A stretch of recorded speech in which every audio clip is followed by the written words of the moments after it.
90 शब्द प्रति minute dictation start. हमारी सेनाओं में महिलाओं की भूमिका पर देश की सर्वोच्च अदालत ने जो टिप्पणी की है वह न केवल सुखद बल्कि प्रशंसनीय भी है। सर्वोच्च न्यायालय ने गुरुवार को महिलाओं के स्थायी कमीशन पर सेना के मानकों को बेतुका और मनमाना बताया है।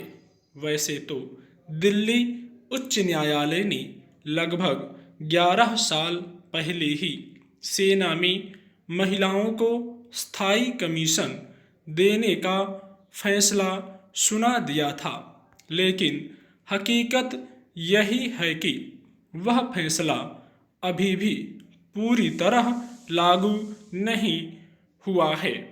इस दिशा में साल 2019 में काम चालू हुआ, लेकिन साल 2020 में सुप्रीम कोर्ट को फिर एक बार व्यवस्था देनी पड़ी कि सेना में महिलाओं के साथ किसी तरह का भेदभाव न किया जाए।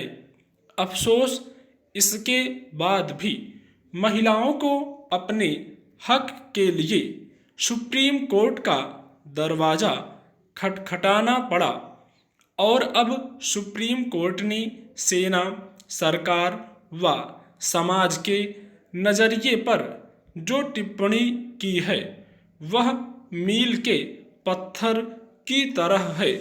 अदालत ने तल्खी के साथ कहा है कि भारतीय समाज का ढांचा ऐसा है जो पुरुषों द्वारा और पुरुषों के लिए बना है। आज के समय में भी अगर यह बात सुप्रीम कोर्ट के स्तर पर समझाने की जरूरत पड़ रही है तो यह त्रासद है। वाकई महिलाओं को उनके पूरे हक मिलने चाहिए। पुरुषों को कोई हक नहीं कि वे फैसले महिलाओं पर थोपें।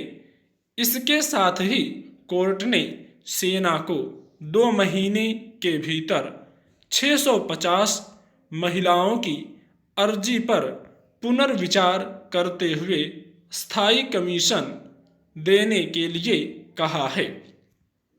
सुप्रीम कोर्ट ने पाया कि सेना में शॉर्ट सर्विस कमीशन में तैनात महिलाओं की क्षमता के आकलन का जो तरीका है वह मनमाना और बेतुका है। यह तरीका सही होता तो महिला अधिकारियों को सुप्रीम कोर्ट में अर्जी लगाने की जरूरत नहीं पड़ती। कोर्ट ने अपने 137 पृष्ठों के फैसले में यह भी कहा है कि कुछ ऐसी चीजें हैं जो कभी नुकसानदायक नहीं लगती हैं, लेकिन जिनमें पितृसत्तात्मक व्यवस्था के कपट के संकेत मिलते हैं। महिलाओं के पक्ष में सुप्रीम कोर्ट का ऐसे खड़ा होना ऐतिहासिक है, क्योंकि एकाधिक फैसलों में हमने कुछ जजों को पितृसत्तात्मक होते देखा है।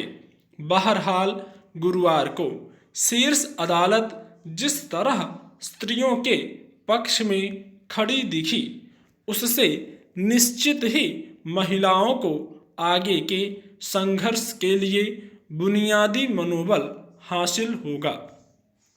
सेना को आने वाले दिनों में अपने मानदंड सुधारने पड़ेंगे।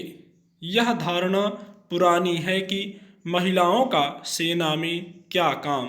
जब महिलाएं हर मोर्चे पर तैनाती के लिए तैयार हैं, तब उन्हें कौन किस आधार पर रोक सकेगा।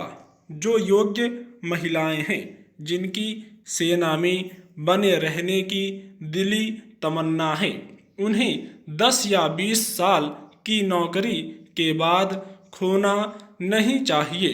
उन्हें अफसर बनाकर उनके अनुभव का पूरा लाभ लेना चाहिए और पुरुषों के लिए तय उम्र में ही रिटायर करना चाहिए। स्टॉप।